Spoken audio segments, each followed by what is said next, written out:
Bertemu lagi bersama saya Nadia Safa Rahmawati dengan NPM A1G025087. Saya berasal dari kelas 1D. Di video kali ini saya akan menjelaskan teori tentang kepemimpinan pendidikan. Ada yang tahu tidak apa itu kepemimpinan pendidikan? Kepemimpinan pendidikan adalah kemampuan seorang individu seperti kepala sekolah untuk memengaruhi, membimbing, serta mengordinasikan dan memotivasi orang-orang yang ada dalam lembaga pendidikan untuk mencapai tujuan pendidikan yang telah ditetapkan secara efektif dan efisien. Dan ada juga tujuan kepemimpinan pendidikan. Apa itu tujuan kepemimpinan pendidikan? Tujuan kepemimpinan pendidikan dapat dibagi menjadi 4. Yang pertama ada meningkatkan mutu pembelajaran dan lulusan. Yang kedua, menciptakan budaya sekolah yang positif. Yang ketiga, meningkatkan efisiensi dan efektivitas manajemen sekolah. Yang keempat ada membangun kerjasama antar semua pemangku kepentingan. Dan ada juga fungsi dari kepemimpinan pendidikan. Terdapat beberapa fungsi terhadap kepemimpinan pendidikan, antara lain sebagai berikut.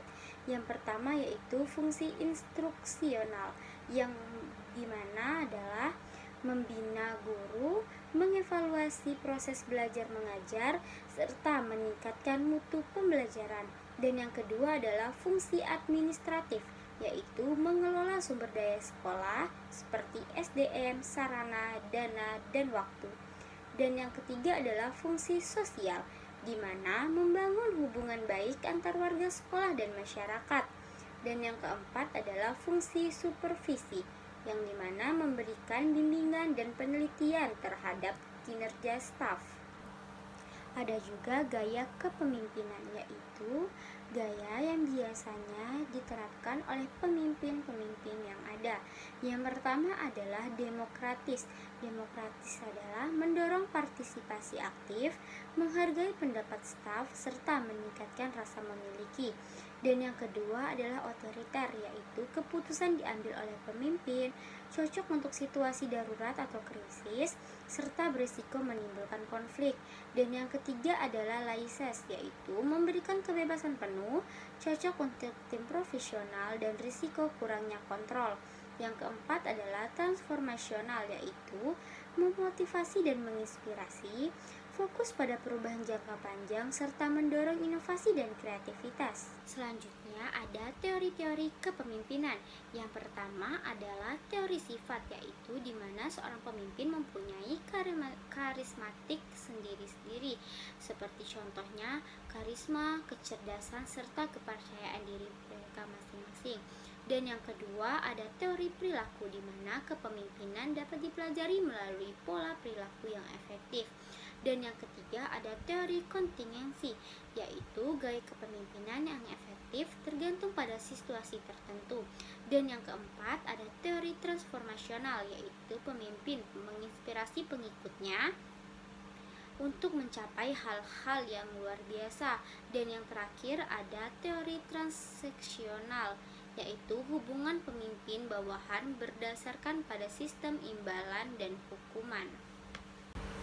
Selanjutnya ada karakteristik pemimpin, di mana pemimpin harus mempunyai karakteristik sebagai berikut. Salah satunya adalah visioner, yaitu mampu merancang masa depan lembaga. Yang kedua komunikatif, menyampaikan ide dan mendengarkan dengan efektif. Dan yang ketiga adalah empatik, yaitu peduli terhadap kebutuhan staf dan siswa. Yang keempat disiplin dan konsisten, menjadi teladan dalam bekerja. Yang kelima ada inovatif, yaitu selalu mencari pembaruan. Dan yang keenam ada berintegritas tinggi, yaitu menunjukkan etika profesi. Dalam kepemimpinan pendidikan ada juga tantangan, yaitu perubahan kebijakan pendidikan secara berkala, ketimpangan akses dan mutu antar wilayah, kekurangan tenaga pendidik yang berkualitas, tuntutan era digital dan pembelajaran daring, kurangnya partisipasi orang tua dan masyarakat.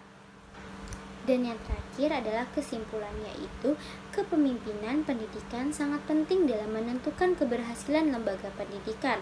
Pemimpin harus adaptif, komunikatif, dan berwawasan luas. Diperlukan penguasaan teori sekaligus keterampilan praktik dalam menjalankan fungsi kepemimpinan.